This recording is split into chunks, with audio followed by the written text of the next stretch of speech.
Yes.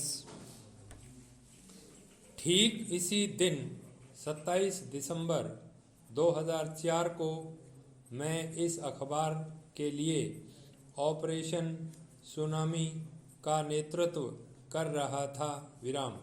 जब tsunami की लहरें तट से टकराई तो तुर्त में इंदौर से मेरी टीम की सदस्य रूमनी घोष को घटनास्थल पर भेजा गया।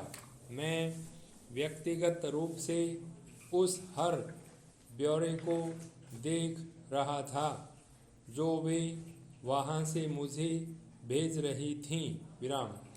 पहले मरने और लापता होने वालों की संख्या 10,000 को छू गई थी, जो बाद में कम होकर 8,000 पर आ गई विराम।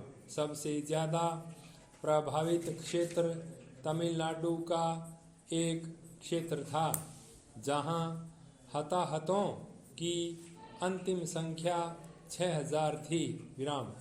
रूमनी ने मुझे भावुक लहजे में 3 और 4 साल के कई बच्चों के बारे में बताया था, जो अभी भी अपने माता पिता की तलाश कर रहे थे विराम। शुरुआती हफ्तों में कुछ बच्चे परिवारों से मिल गए, जबकि कुछ के लिए स्थानीय कलेक्टर राधाकृष्णन अभिभावक बन गए। उन्होंने मुझे जो तस्वीरें भेजी वे मेरी याददाश्त से कभी नहीं मिटी विराम। मैंने सुनामी को कोसा विराम। मैंने वास्तव में ईश्वर से पूछा कि वह इन बच्चों के साथ इतना क्रूर क्यों है विराम। रूमनी उन बच्चों को सुरक्षित हाथों में देखकर ही वहां से लौटी विराम। इस गुरुवार को मुझे सौम्या और मीना के बारे में पता चला, जिन्हें राधा कृष्णन ने अपने संरक्षण में लिया था विराम। बाद में उन्हें सरकारी बाल गृह भेज दिया गया और वे 18 साल की उम्र तक अनाथालय में रहीं विराम। 2020 में एक दंपति ने उन्हें अपना लिया। सौम्या की शादी 2022 में हुई और हाल ही में उन्होंने एक बेटी को जन्म दिया विराम। मुझे नहीं पता कि सौम्या और मीना उन तस्वीरों वाले वही सुनामी पीड़ित बच्चे थे या नहीं, लेकिन मेरे दिल के कोने में कहीं न कहीं मुझे लगा कि वे वही होंगे और मुझ में खुशी की एक लौ जाग उठी, जैसे कि मैं उन्हें 20 साल पहले से जानता था विराम।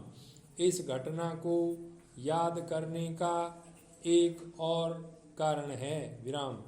बीते रविवार को बेंगलुरु के मणिपाल अस्पताल में डॉक्टर गरिमा अग्रवाल अंतर्राष्ट्रीय हवाई अड्डे पर अपनी फ्लाइट में सवार होने के लिए दिल्ली रवाना हो रही थीं विराम।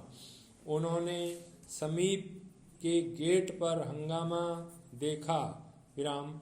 शुरू में उन्होंने इसे अनदेखा किया, लेकिन जब अफरा तफरी मच गई तो उन्हें एहसास हुआ कि यह एक मेडिकल इमरजेंसी थी।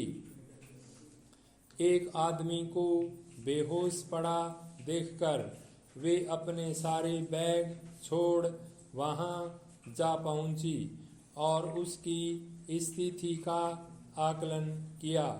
उनके पास छाती को चेक करने वाला भी यंत्र नहीं था, लेकिन वे यह महसूस कर सकती थी कि उस व्यक्ति का शरीर ठंडा पड़ चुका था। वह बेहोश था और उसकी नाड़ी नहीं चल रही थी।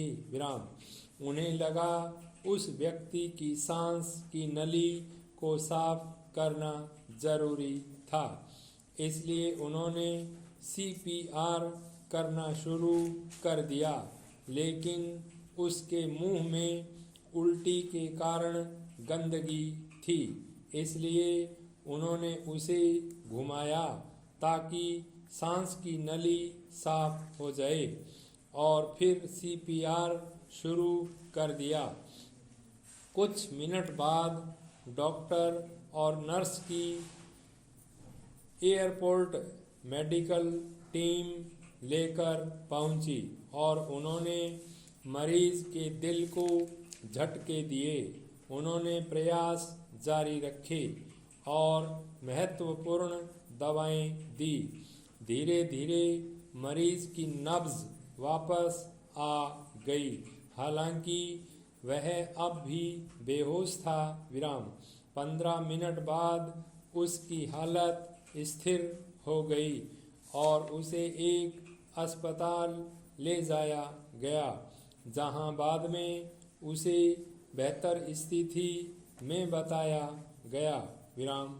जब डॉक्टर अग्रवाल सबसे अंत में फ्लाइट में चढ़ी तो उनके कारण हुई देरी के चलते दूसरे यात्री नाराज हुए होंगे और उन्हें कोसा होगा, लेकिन जब उन्हें पता चला कि एक जान बचाने में उन्होंने कितना महत्वपूर्ण योगदान दिया था, तो उन्होंने हुपोनोपोनो किया होगा।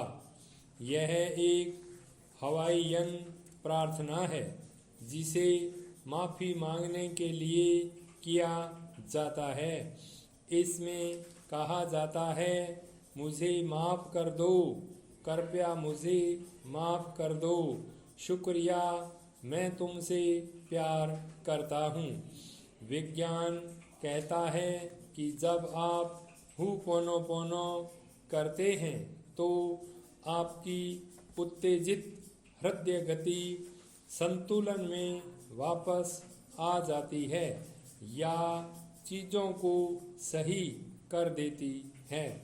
फंडा यह है कि अपने शरीर को ग्लानि, शर्म, तंग करने वाली यादों या बुरे एहसासों जो आपके मन को नकारात्मक विचारों पर कायम रखते हैं से साफ करने के लिए प्रार्थना का बार बार जप करना एक ताकतवर जरिया है। हुपोनोपोनो उन्हीं में से एक है। पाई स्टॉप।